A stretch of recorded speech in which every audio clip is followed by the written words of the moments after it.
फेरीवाल्यांच्या गराड्यात गृहसंकुले कोंडली.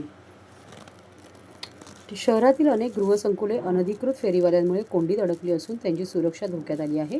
या व्यवसायात कोट्यवधींची हप्तेबाजी होत असल्याने या फेरीवाल्यांवर कठोर आणि ठोस कारवाई होत नसल्याचा आरोप आमदार संजय केळकर यांनी केला आहे. या प्रकरणी संबंधित पोलीस आणि पालिका अधिकाऱ्यांना स्पष्ट सूचना केल्याची माहिती त्यांनी दिली. खोपट येथील भाजपच्या कार्यालयात आयोजित जनसेवकाचा जनसंवाद या कार्यक्रमात लोक उपवन आणि प्रताप सिनेमा परिसरातील गृहसंकुलामधील रहिवासी उपस्थित होते.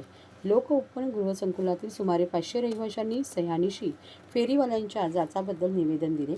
गृहसंकुलाच्या प्रवेशद्वारासमोरच फेरीवाल्यांनी गराडा घातल्याने रहिवाशांना बाहेर पडणे मुश्किल झाल्याचे रहिवाशांनी निदर्शनास आणून दिले आहे.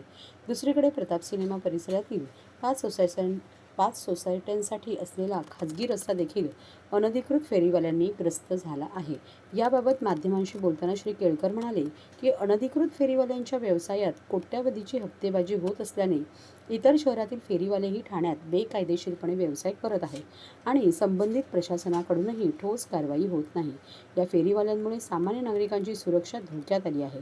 भविष्यात गावदेवी अग्नितांडवाच्या पार्श्वभूमीवर कोणतीही दुर्घटना होऊ नये यासाठी पालिका, पोलीस आणि वाहतूक शाखा यांच्या संयुक्त विद्यमाने मोहीम घेऊन कायमस्वरूपी आणि ठोस कारवाई करण्याच्या सूचना केल्या आहेत, अशी माहिती श्री केळकर यांनी दिली.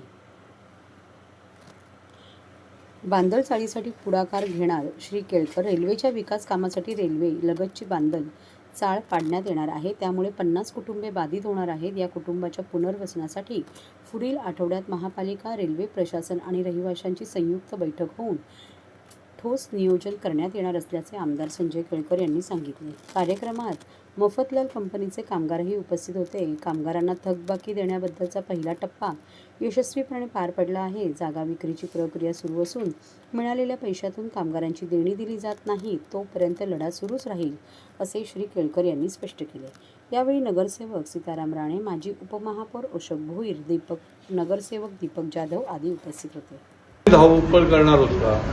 कुठलं पण काही घटना घडायच्या आधी हे काम केलं पाहिजे आणि त्याच्यामुळे पोलीस निरीक्षकांना देखील या माध्यमातून मी सांगितलंय आणि त्या ठिकाणी पाठपुरावा करण्यासाठी नागरिकांनी देखील आता पुढच्या काळामध्ये जागरूक नागरिकांच्या पण टोळ्या लागतील आणि त्यांना देखील हे पाठपुरावा करायला लागेल.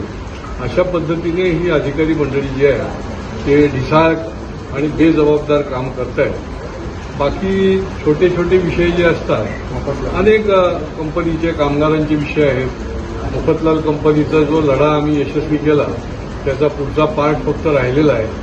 तो देखील तिथले कामगार देखील आले. 28 वर्ष त्यांची थकबाकी मिळालेली नाही, परंतु त्या ठिकाणची जागा जी आहे ती विक्रीसाठी निघालेली आहे.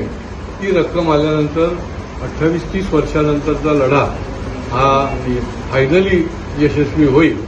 परंतु तोपर्यंत हा लढा जो आहे तो चालू ठेवायला लागेल.